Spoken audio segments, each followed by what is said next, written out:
kalau kita lihat sulitnya berkembang persepak bolaan kita ini bertahun-tahun, itu kira-kira apa yang harus kita lakukan?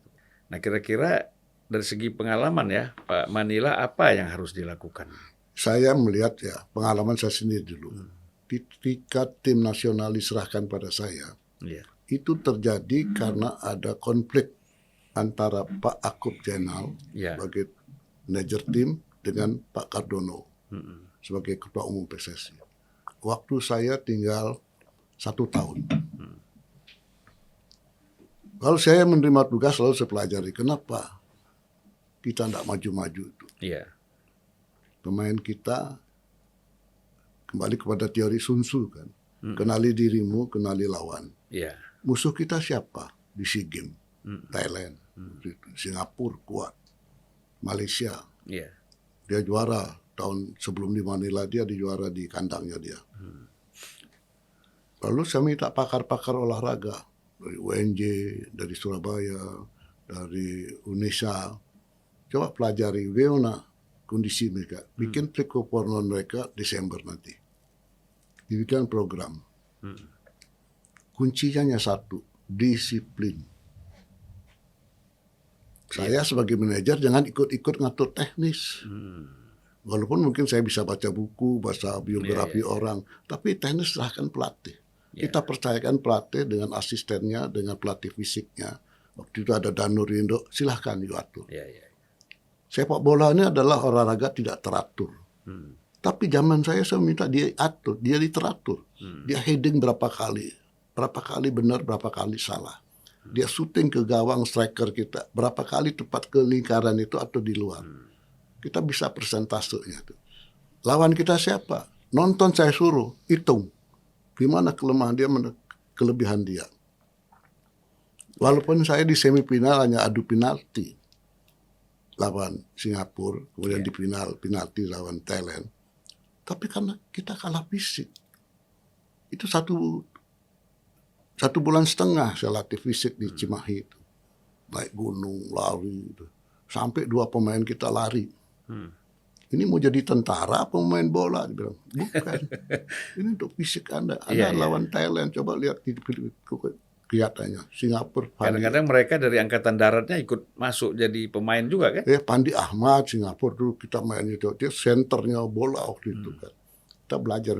Anak-anak tuh suka nggak mau nonton videonya itu.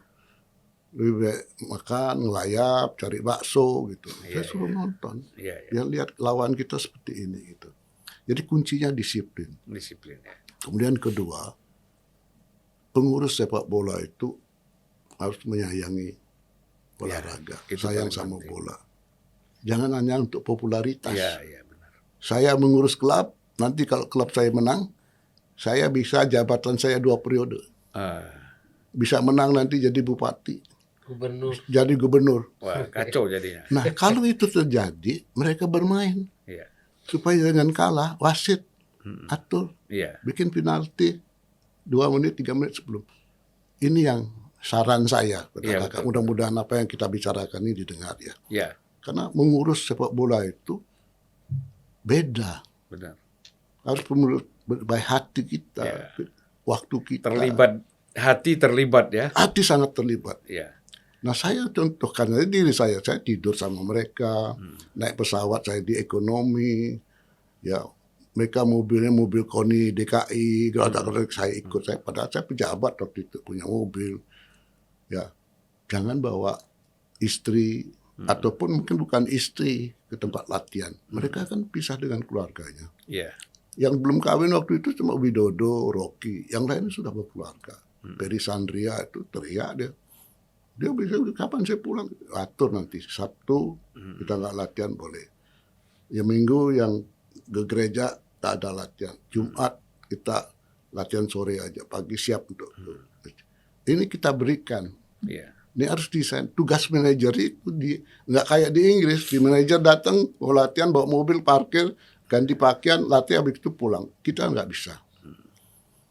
Bab latihan pagi sampai sore kita nggak jaga, dia ngelayap malah. Disiplinnya masih ditipu kita bantal dikasih sarung selimut, supaya dia tidur, dia lewat jendela.